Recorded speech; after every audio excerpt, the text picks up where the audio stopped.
long ago, in a quiet village, surrounded by high mountains and deep forests, people whispered old tales about a Ghoula who lived alone in a dark cave at the edge of the woods. They said she was a monster who came out at night to snatch children and eat them. No one dared to go near her home. But in truth, this Ghoula was not like the others. Her name was Layla, and her heart was gentle. Since she was very young, she loved planting trees, caring for sick animals, and singing songs that made the birds gather around her. She never hurt a single person, but no matter how kind she was, everyone feared her simply because she was a Ghoula. One bright spring morning, 3 little girls from the village went out into the woods to collect flowers. Their names were Salma, Dana, and Mariam. They laughed and played, filling their baskets with colorful blooms.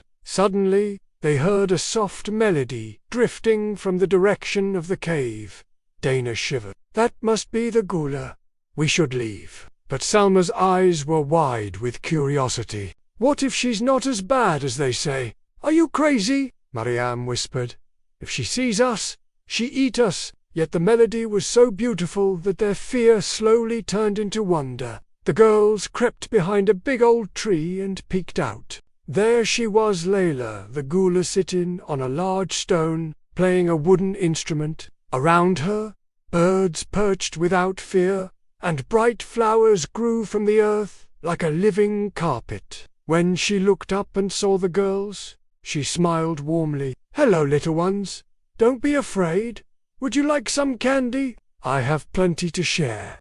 The girls' hearts raced with panic. They dropped their baskets and ran as fast as their legs could carry them, not stopping until they reached the safety of the village. Breathless and trembling, they cried out, "We saw the Ghoula! She tried to trick us with sweets so she could eat us." The villagers gathered, their faces pale with fear.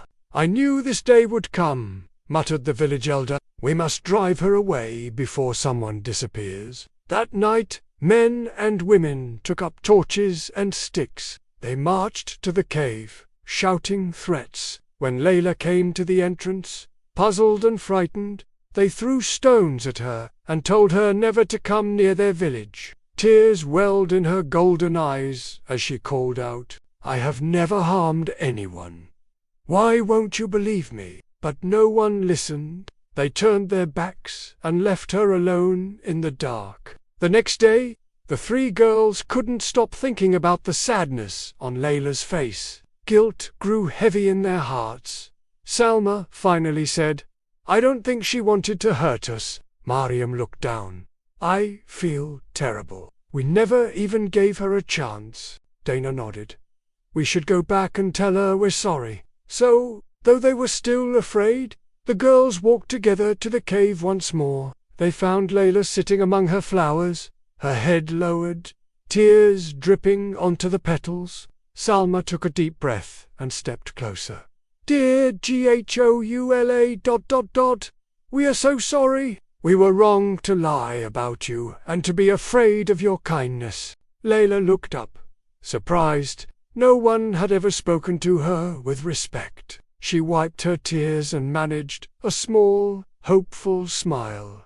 "I have never hated any of you. All I ever wanted was a friend." Carefully, she picked up a basket filled with candies and fresh fruit. She held it out with trembling hands. "This is for you. I promise you are safe here." The girls accepted the gift. They sat with Layla for a long time, listening to her songs and learning about all the plants and birds she cared for. When they returned to the village, they shared the truth. The Ghoula is kind. She has never hurt anyone. We were wrong. Some villagers were skeptical, but little by little, curiosity overcame fear. Parents and children began to visit Layla's cave, and they saw for themselves the beautiful garden she had grown and the gentleness in her heart. Soon, her cave became a place of learning and friendship. Children came to hear her songs and plant new flowers, and at last, Layla was no longer alone. Moral of the story: never judge others by how they look. A kind heart can be found where you least expect it. If you enjoyed this story, don't forget to subscribe to the channel and turn on the bell so you never miss our wonderful stories. Like and share to spread the magic.